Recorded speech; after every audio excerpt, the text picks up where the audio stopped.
Okay.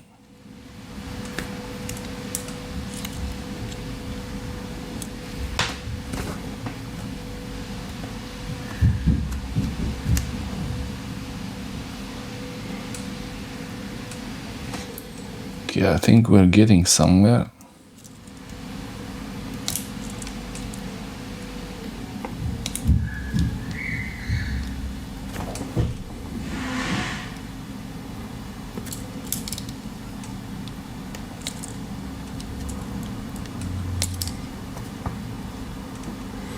It was just moving like this because it was moving on the wires, so probably the cables are damaged.